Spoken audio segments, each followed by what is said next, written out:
Closet Pickers. Today is episode 15 of 22 Days of Amps. We're getting close, we're moving right along, and it's a wonderful thing. Today we had a question regarding tone woods for amplifiers. Now, there's really not a lot to discuss. Unfortunately, the wood that the amps are made of, that really doesn't have a huge impact on their sound, because the sound from your electric guitar or whatever is coming literally from the strings vibrating over the pickup. So the choice of pickups that you use greatly impact that. And it's even, the way the body is made, whatever wood the body is made of will have a slight impact. But it's really all about the vibration of the strings over those pickups, sending the signal to the speaker. And the speaker also influences the tone. So unfortunately, I don't have a whole lot to say about the impact of tone woods for amps. However, you can possibly see a slight noticeable difference when it's a clean style amp, when you're playing clean. So the way the amp resonates, that might have a slight impact, and you might be able to hear something like that. A lot of the old stuff was made out of pine. Matchless, for instance, they have 11 ply Baltic birch. Now, when I say 11 ply, that means it's not like a solid chunk of, walnut or whatever. It's 11 pieces of wood they've taken and they've put together. Another reason, that's why they're so darn heavy. That's one of the factors. Anyway, with that being said, I will talk a little bit about tone woods today, mainly for acoustic guitars. Acoustic guitars, now there is where your tone woods really make your difference. Starting with the necks. Mahogany is a really preferred choice for necks because it has an interlocking grain pattern, which it makes it very stable, secure, less likely to bow or warp. So mahogany has always been a favorite. Ebony has also been used, and rosewood as well. But mahogany seems to be the favorite. Now, electric bodies on the guitar itself, they'll use mahogany as well. They've also used alder, ash. And again, can you hear a difference? I don't know.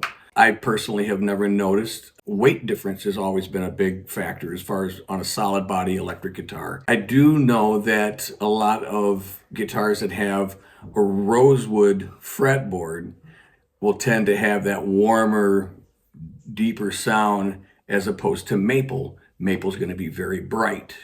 If you notice a lot of tele players or anything like that, you hear that really bright, spanky sounding Telecaster, they're going to use a maple neck.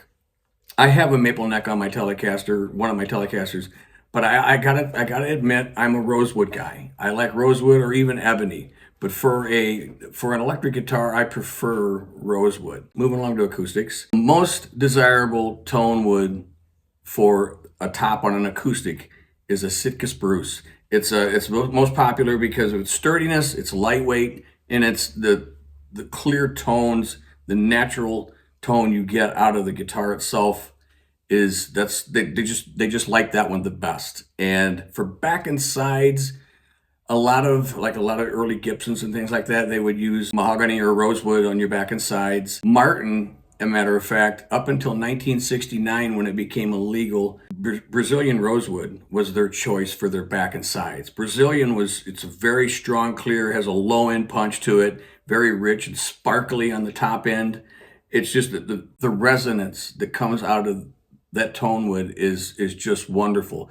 However, in 69 was the last year for Martin to use Brazilian rosewood because it became illegal. They were in fear of it becoming extinct. They were just taking too many of the trees. Deforestation, it really had an impact. So they stopped it. And in fact, in 92, they stopped it from coming into the US. However, you can find Brazilian rosewood guitars still. You're going to pay a high premium dollar. I think Martin makes one right now, and it's a D28, and I've seen it for around $20,000 for that guitar. How do they get that wood now? They are able to cut from the stumps, and I guess they've stockpiled some of it, but how they get it, what they're doing, that's out of my pay grade. I don't know how they're getting it, but if you want Brazilian rosewood, you're going to have to find a maker that has some in stock, and you're going to have a custom build, and you are going to pay for it. I was just looking on the Breedlove site, and some of their guitars, $6,000 and $7,000. And in today's acoustic market, unfortunately, that's not too crazy. It's kind of where it's at. When they stopped using Brazilian rosewood, they went to East Indian rosewood, which is very similar. It's got a little bit more thicker, more mid-rangey tonality to it, but it was kind of the replacement of the Brazilian rosewood, if you would. Going back to the old staple, what always works is mahogany. Mahogany back and sides, you're going to find on a lot of guitars. And it's just stable. It's just consistent.